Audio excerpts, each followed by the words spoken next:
AMH के ऊपर हमने ऑलरेडी वीडियो बना चुका है कि लो AMH क्या होता है और नॉर्मल जो रेंज होती है AMH की वो कितनी होती है, और ऑब्वियसली अगर लो AMH होता है तो क्या कोई इशू हो सकता है, कोई प्रॉब्लम हो सकती है, और हाई AMH के साथ क्या प्रॉब्लम्स हो सकती हैं।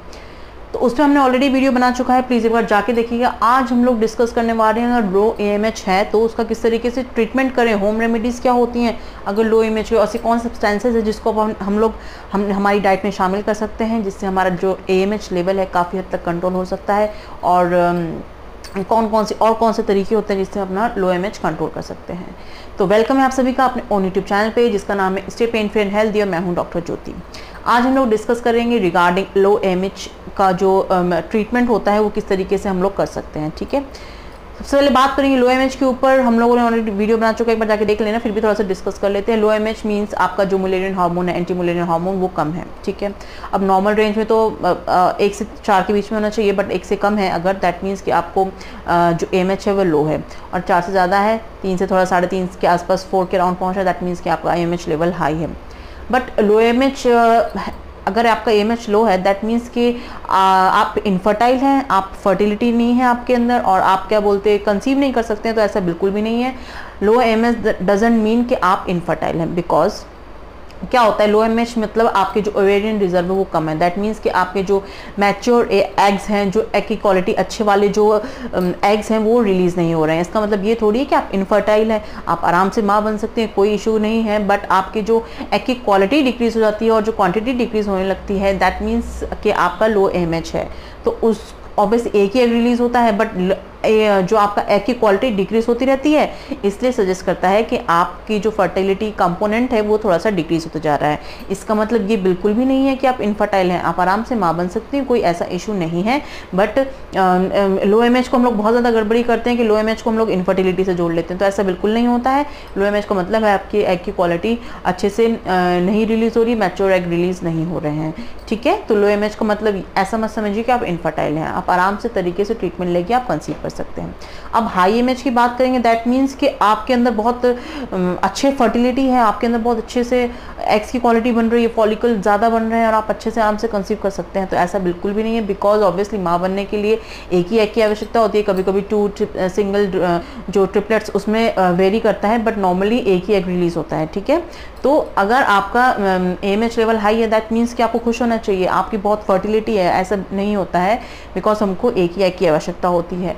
तो जब PCOD वगैरह होता है उसमें मल्टीपल फॉलिकल्स बन जाते हैं, मल्टीपल एग रिलीज होने की जो संभावना होती है वो भी थोड़ा सा प्रॉब्लम वाली हो जाती है। तो मल्टीपल फॉलिकल्स बनने के कारण ही आपके जो पीरियड्स हैं, जो मेंसेस हैं, वो इरेगुलर हो जाते हैं, और साथ ही साथ आपका ओव्यूलेशन तरीके से नहीं होता। तो एनओव्यूलेशन प्लस इरेगुलर पीरियड्स में कैसे कंसीव करें उस पर वीडियो बना चुका है, एक बार जाके देखिएगा। तो जो PCOD में इरेगुलर पीरियड होते हैं और ओव्यूलेशन नहीं होता है और ओव्यूलेशन होने में दिक्कत होती है, तो ये भी आपके प्रॉब्लम कॉज करता है कंसीव करने में। तो चाहे AMH आपका लो हो, चाहे AMH ज़्यादा हाई हो, तो प्रॉब्लम दोनों में आनी है, अनलेस अनटिल आपके पीरियड्स रेगुलर नहीं है। अगर आपके पीरियड्स रेगुलर है तो कोई इशू नहीं है, और साथ ही साथ आपका ओव्यूलेशन भी अगर नॉर्मल तरीके से हो रहा है, दैट मीन्स कि आप आराम से कंसीव कर सकते हैं। तो इसमें इतना घबराने वाली बात नहीं कि लो AMH है और या हाई AMH तो हम लोग ऐसा टेंशन लेने की क्या प्रॉब्लम हो रही है, बिकॉज ऐसा नहीं होता है। अगर आपके पीरियड्स रेगुलर है और आपको ओव्यूलेशन तरीके से हो रहा है तो आप आराम से कंसीव कर सकते हैं। बट दोनों में ही अगर ट्रीटमेंट की बात करी जाए तो उसमें इंडक्शन जो ओव्यूलेशन को बढ़ाने के लिए मेडिसिन दी जाती है, और साथ ही इस तरीके से भी इस तरीके को सॉल्व कर सकते हैं। और PCOD का ऑलरेडी ट्रीटमेंट हम लोग डिस्कस कर चुके हैं, एक बार आप वीडियो जाके देखिएगा। तो ये तो बात हो गई आपके लो AMH की। अब हम लोग बात करेंगे डाइट में ऐसी कौन सी चीज़ें शामिल करें जिससे हमारा AMH लेवल काफ़ी हद तक नॉर्मल हो जाए। तो लो AMH मतलब आपका जो है क्यों बहुत सारे कारण होते हैं, उस पर हम ऑलरेडी डिस्कस कर चुके हैं कि आपके एंडोमेट्रियोसिस हो सकता है, आपकी ओवेरियन अगर रिमूव की गई है तो भी आपको इस तरह के सिम्टम्स आ सकते हैं। ठीक है, तो आपको क्या करना है, पहले तो अपने सिम्टम्स देखना है, देन आपको टेस्ट कराना है, टेस्ट करा के देन आपको ट्रीटमेंट की तरफ ध्यान देना है। अब ट्रीटमेंट तो ऑब्वियसली आप डॉक्टर से मेडिसिन तो ले ही लेंगे, बट कुछ होम रेमेडीज़ भी हम लोग देख लेते हैं, इसके कारण हम अपना जो AMH लेवल है वो काफ़ी हद तक कंट्रोल कर सकते हैं। सबसे पहले बात करेंगे डाइट की। देखिए, कुछ भी हम खाते हैं हमारे शरीर में दिखता है। ठीक है, अगर आप ज़्यादा ऑयली फूड्स खा रहे हैं तो आपके फेस पे बहुत ज़्यादा ऑयली स्किन होगी, अगर आप बहुत ज़्यादा बाहर की चीज़ें खा रहे हैं तो आप फैटी हो जाएंगे। तो ये सब जो भी हम इनटेक करते हैं वो हमारे फेस पे, हमारी बॉडी पे दिखता है। ठीक है, तो सबसे पहले हम लोग बात करेंगे एंटीऑक्सीडेंट्स की। एंटीऑक्सीडेंट्स आपको अपनी डाइट में शामिल करने हैं। उसके लिए आपको काफ़ी हद तक जो है नॉर्मल तरीके से खाइए, ये नहीं एक्सेस में खाना है, नॉर्मल जो होता है लिमिट में ही खाना है, एकदम से हावी नहीं होना किसी चीज़ पे। नॉर्मल आप एंटीऑक्सीडेंट्स अपनी डाइट में शामिल करिए, ठीक है। उसके बाद बात करेंगे omega 3 fatty acids food. Omega 3 is very good source to increase your fertility. Omega 3 आपको अखरोट वगैरह से भी मिल सकता है, आप आराम से अपनी डाइट में शामिल करिए। फिश से मिल सकता है तो आप आराम से उसको डाइट में शामिल करिए, देन आपका जो है काफ़ी हद तक आपका AMH लेवल कंट्रोल हो सकता है। उसके बाद हम लोग बात करेंगे सीड्स। सीड्स मतलब कौन से सीड्स, कौन से बीज। एक तो आता है पंपकिन सीड्स, कद्दू के जो बीज होते हैं उसको अपनी डाइट में शामिल करिए। अमेजोन वगैरह से आप मंगा सकते हैं, उसको अपनी डाइट में शामिल करिए और आप खाली पेट सुबह लीजिए, आपको काफ़ी अच्छे रिजल्ट्स मिलेंगे आपकी AMH वैल्यू पे। साथ ही साथ तिल के बीज। तिल के बीज वैसे कहने को तो गर्म होते हैं बट इतना भी नहीं है, अपनी डाइट में 1 चम्मच अगर शामिल करते हैं तो ऐसा कोई इशू नहीं पड़ने वाला है, ठीक है। बट गर्मी में थोड़ा कम खाइए, सर्दी में थोड़ा ज़्यादा खाइए। सर्दी में ऑब्वियसली सर्दी में तो आपको गर्म चीज़ों की आवश्यकता होती है, अब सर्दी में आराम से आप तिल ले सकते हैं, अपनी डाइट में आप शामिल कर सकते हैं, ठीक है। उसके बाद हम लोग बात करेंगे और कौन सी चीज़, आपको DHEA सप्लीमेंट। DHEA क्यों कहा जाता है इसको, बिकॉज ये आपके हार्मोन को काफ़ी हद तक बैलेंस करता है और उसके साथ साथ आपका जो फॉलिकल्स होते हैं उनकी ग्रोथ को भी स्टिमुलेट करता है। तो आपको अपने DHEA सप्लीमेंट्स डाइट में लेने हैं। अब जो DHEA सप्लीमेंट्स क्या होते हैं, देखो नॉर्मली तो आपके एड्रिनल ग्लैंड सेक्रेट करते हैं, बट हम अगर कुछ आउटर सोर्स से अगर लेना चाहें तो आप कोकोनट मिल्क ले सकते हैं। Coconut milk is a very rich source of DHEA product. उसके साथ साथ आप क्या कहते हैं अपना जो अलसी फ्लैक्सीड्स ले सकते हैं, काफ़ी हद तक ये आपकी प्रॉब्लम को सॉल्व करने वाला है। तो फ्लैक्सीड्स आप लीजिए। अलसी आपके हार्मोन का कहेंगे एक तरीके से बेस्ट सप्लीमेंट है आपके हार्मोन को काफ़ी हद तक बैलेंस करने के लिए। तो अपनी डाइट में आप शामिल कर सकते हैं अलसी plus coconut milk, a very rich source to maintain your hormone balance as well as आपका जो फॉलिकल को स्टिमुलेट करता है वो आपका जो है DHEA प्रोडक्ट्स करता है, ठीक है। आप बात करेंगे विटामिन डी की। विटामिन डी तो मतलब सोचिए आप बहुत अच्छी चीज़ मानी गई है, बिकॉज विटामिन डी के लिए आपको कहीं नहीं जाना है। Most of the females use to live inside in the house and उनके पास टाइम ही नहीं होता है कि थोड़ी सी धूप जाके ले लें, बिकॉज टाइम ही नहीं है, ठीक है। तो खुद के लिए थोड़ा टाइम निकालो, कुछ नहीं होता। थोड़ा 12 से 2 की जो धूप होती है ना सच में सनलाइट में, एटलीस्ट आप 5-10 मिनट भी अगर उसमें रहेंगे तो आपको एक तो सबसे पहली चीज़ पॉजिटिविटी फील होगी सनलाइट से, प्लस आपके बॉडी में एक बहुत ज़्यादा एक वार्मथ आएगा, सर्कुलेशन आपका इंक्रीज होगा, साथ ही साथ आपको विटामिन डी मिलेगा। Vitamin D is a very rich source के आपका जो है आप आराम से सनलाइट से ले सकते हैं, कहीं जाने की ज़रूरत नहीं है, मार्केट में इधर उधर कुछ नहीं करना है, आप आराम से विटामिन डी लीजिए, सनलाइट लीजिए, धूप खाइए, ठीक है। तो ये नहीं कि हम काले हो जाएंगे, ये हो जाएंगे, आप आराम से फेस पे सनस्क्रीन लगा के थोड़ी देर 10 मिनट भी अगर धूप में बैठते हैं ना तो आपका जो है बहुत तरीके से आपको हेल्प करेगा, पॉजिटिविटी आएगी, माई बॉडी रिलैक्स होगी। साथ ही साथ सनलाइट जो विटामिन डी है आपका जो AMH लेवल है उसको काफ़ी हद तक कंट्रोल करता है, आपका AMH लेवल को बढ़ाता है। जैसे ही आपके शरीर में विटामिन डी बढ़ेगा तो ऑब्वियसली आपका जो है AMH भी बढ़ेगा। तो इसके लिए आपको कहीं नहीं जाना, कुछ नहीं करना, आप छत पे जाइए, बालकनी में जाइए, नहीं है तो कुछ आप मेन जो रोड होती है वहाँ पे भी थोड़ा साइड में खड़े होकर आप सनलाइट ले सकते हैं। Sunlight is a very good source, आप प्लीज़ सनलाइट लीजिए, विटामिन डी लीजिए, जरूरी नहीं है AMH के लीजिए बट आप लीजिए, बिकॉज इससे बहुत पॉजिटिविटी आती है और आपका स्ट्रेस भी काफ़ी हद तक कम हो सकता है। तो आपको विटामिन डी तो अपनी डाइट में शामिल करना है।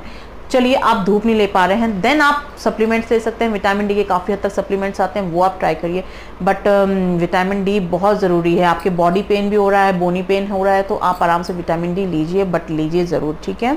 तो ये तो बात हो गई विटामिन डी की। और कौन सी चीज़ें होते हैं, अब आपको क्या करना है, सी फूड्स ले सकते हैं। सी फूड्स के बारे में ऑलरेडी डिस्कस कर चुके हैं हम इम्प्लांटेशन वाली वीडियो, बट यहाँ पे भी थोड़ा सा डिस्कस कर लेते हैं। सी फूड्स में आपको सैल्मन फिश ले सकते हैं। आपको जो है ज़्यादा हाई मर्करी फिश नहीं लेनी है, इससे आपका प्रॉब्लम आ सकती है। अपार्ट फ्रॉम AMH उसके अलावा भी बहुत सारे इशूज़ क्रिएट हो सकते हैं, बिकॉज इसमें बैक्टीरिया पनप जाता है। तो AMH को बरकरार करने के लिए आप फिश सप्लीमेंट्स ले सकते हैं। हाई मर्करी फिश वगैरह बिल्कुल मत लीजिएगा, ऑलरेडी मैंने इस पे वीडियो बना चुका है, ठीक है। स्पाइसेस तो सोचिए हमारे लिए तो बहुत एक कहेंगे वरदान है। स्पाइसेस तो अपनी डाइट में आपको शामिल करने हैं।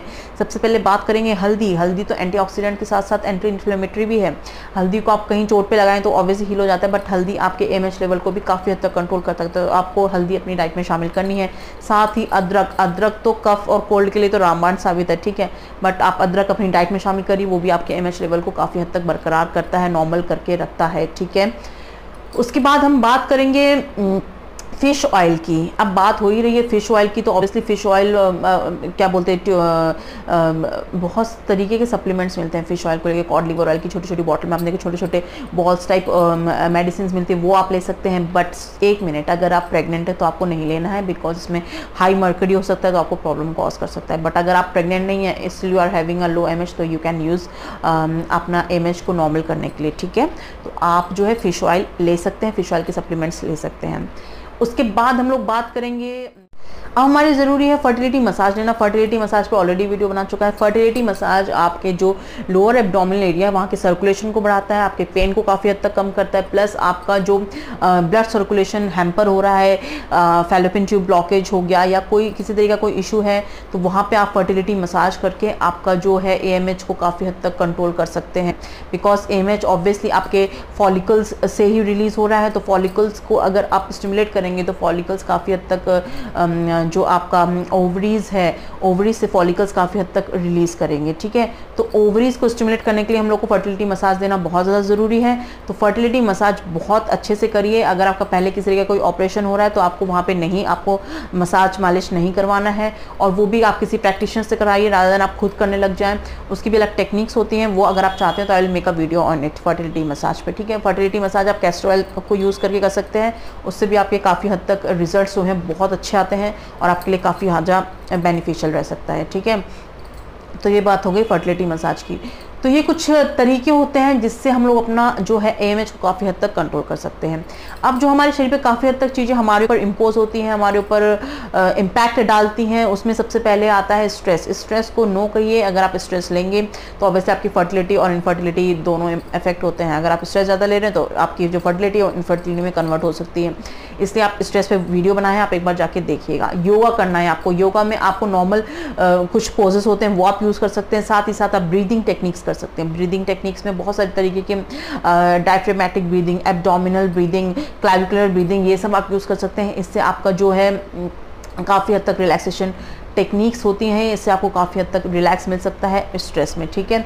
योगा भी आप करिए, नॉर्मल वॉकिंग करिए, जॉगिंग करिए, जो चीज़ अच्छी लगे वो करिए, म्यूज़िक सुनिए, स्ट्रेस आपका काफ़ी हद तक कम हो जाएगा। तो स्ट्रेस को हमको दूर रखना है काफ़ी हद तक, और साथ ही साथ बॉडी को भी तो सही से रखना है, बॉडी को भी सही तरीके से रखना है। तो हमारे ऊपर स्ट्रेस का बहुत नेगेटिव इम्पैक्ट पड़ता है, तो स्ट्रेस को स्ट्रिक्टली नो करिए ताकि हमारे ऊपर चीज़ें हावी ना हो जाए, हम खुद पे ज़्यादा एक्सपेरिमेंट ना करें मेडिसिन को लेके। इट्स बेटर कि आप पहले से ही खुद को कंट्रोल करिए, ठीक है।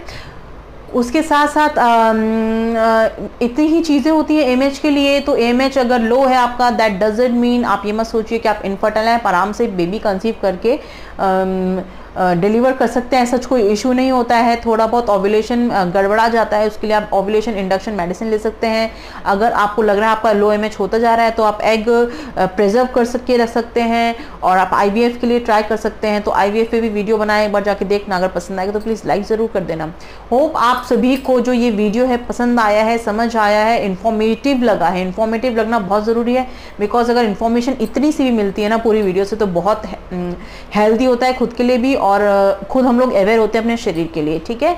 तो वीडियो पसंद आया लाइक करें, चैनल पे नए हैं तो प्लीज़ सब्सक्राइब करें, बिकॉज आप सब्सक्राइब करते हैं तो मोटिवेशन मिलता है इस तरीके की नई वीडियो बनाने के लिए।